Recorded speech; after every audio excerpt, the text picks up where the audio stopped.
My name is Jaylene Cabangon, BS Criminology 2nd year. I will be reporting police photography history, part 1. So, what is photography?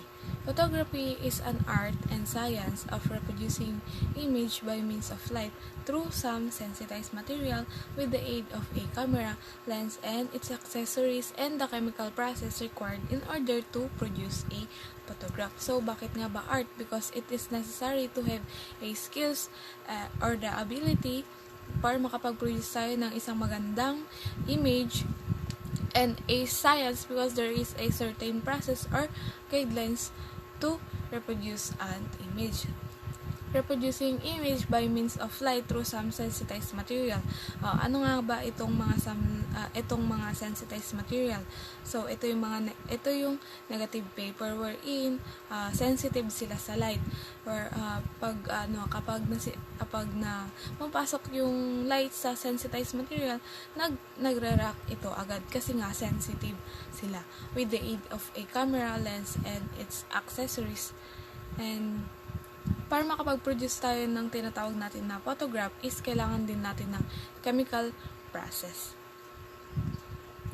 Next is, photography is derived from a Greek word pos or photos, which means light, and grapho means writing, or graphia meaning to draw. So, Sir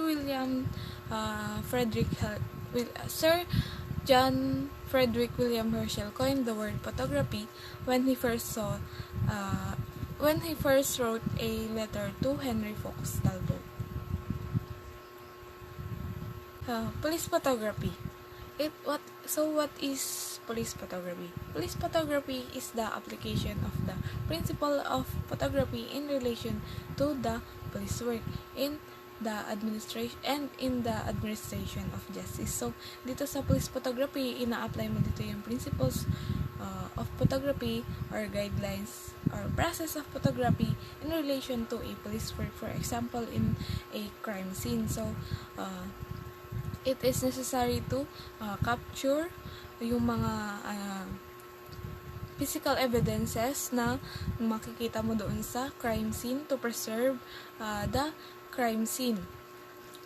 Para ma-preserve natin yung mga evidence and pwede natin itong gawin as evidence to present in a court.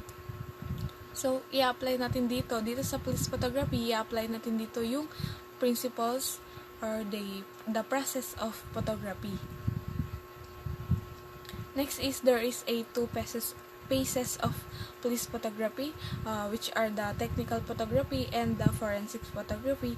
The first one is the technical photography. It is a basic concept as to the reproduction of an image used in photographing crime scene and evidence. So, yung sinabi ko nga kanina, it is necessary to photograph the whole crime scene, and those physical evidences na makikita mo sa crime scene. And next is the forensic photography. It is an art or science of photographically documenting a crime scene and evidence for laboratory examination and analysis for purposes of a court trial. So, dito sa forensic photography, i-examine ito ng mabuti. Para ma-analyze, para pagdugtong-dugtungin kung ano nga ba ang totoong nangyari sa crime scene na yun. So, after the analyzation and after the examination, kung na-prove na may relation ito sa nangyaring krimen, pwede natin itong i-present sa court as evidence. So, next is picture. It is a generic term it refers to all kinds of form image. So, pangkalahatan, a generic term to all kinds of form image. So, next is photograph. Photograph is the mechanical and chemical result of the photography or an image that product of photography. So, tatandaan natin that picture and photograph is magkaiba. Kasi sa photograph is nagsiserve siya as a soft copy wherein yung image na yon is hindi pa na-develop. Hindi pa siya matatawag na picture. Kasi hindi pa siya na-develop wherein nasa device pa lang or nasa camera pa lang. So, it is, nagserve ito as a soft copy. So, kapag na-develop naman na, it serve as the hard copy naman. So, what is the uses of photography? The first one is personal identification.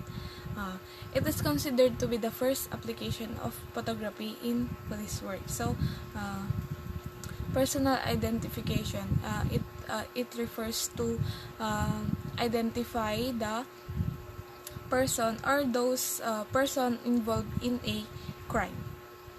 Next is for record and documentation. It considered as the utmost usage of photography.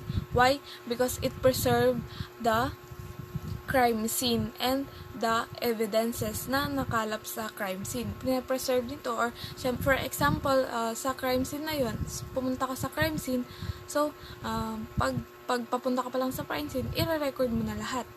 Lahat ng makikita mo sa crime scene, i-record mo for the evidences na pwede mong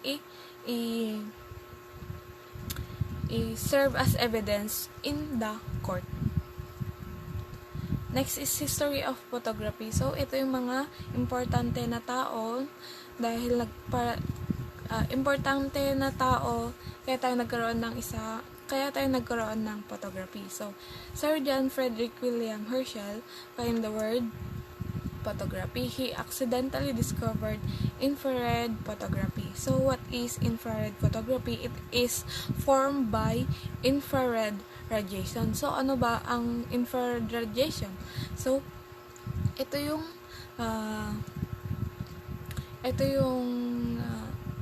invisible sa paningin natin because of the longest wavelength. Kasi nga, 'di ba? Nagiging invisible sa human eye natin kapag it is too short or too long wavelength na hindi na nare-reach ng human eye natin. So, na-discovered niya ito para ma-identify yung mga hidden or yung mga hindi nakikita ng mata natin. Next is Leonardo da Vinci described the earliest known form of camera, which is the camera obscura. And Daniel Barbaro suggested the use of diaphragms, the lens ba yun, to sharpen the image para mas define yung image. Next is Johann Schultz, a German doctor who discovered the sunlight would blacken the chalk treated with a silver nitrate. Also, Carl Wilhelm Scheele, a Sweden chemist who investigate the darkening of silver invention of a photograph, and Joseph Nipsey, a French inventor who made the first successful invention of a photograph. So, next is Louis Jacques Daguerre revealed a successful process of developing which gains wide acceptance. His photograph, also called the daguerreotypes.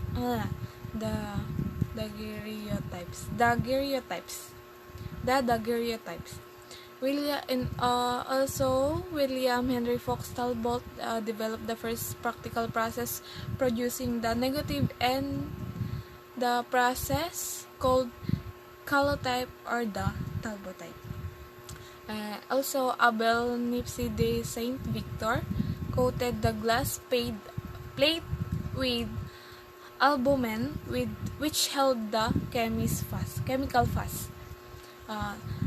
Also, Frederick Scott Archer introduced wet collodion process to hold the silver compounds on the glass and made faster reaction.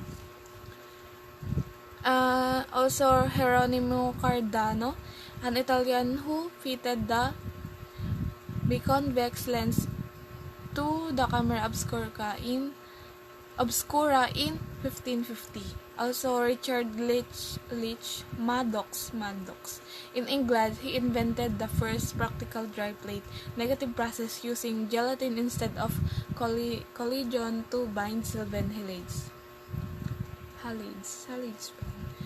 William Abney also invented copper bromide silver nitrate intensification and introduced hydroquinone. Thomas Sultan also he patented the first single lens reflector camera, and also Dr. Harold Edgerton, he developed the electronic flash. Yun lang, thank you.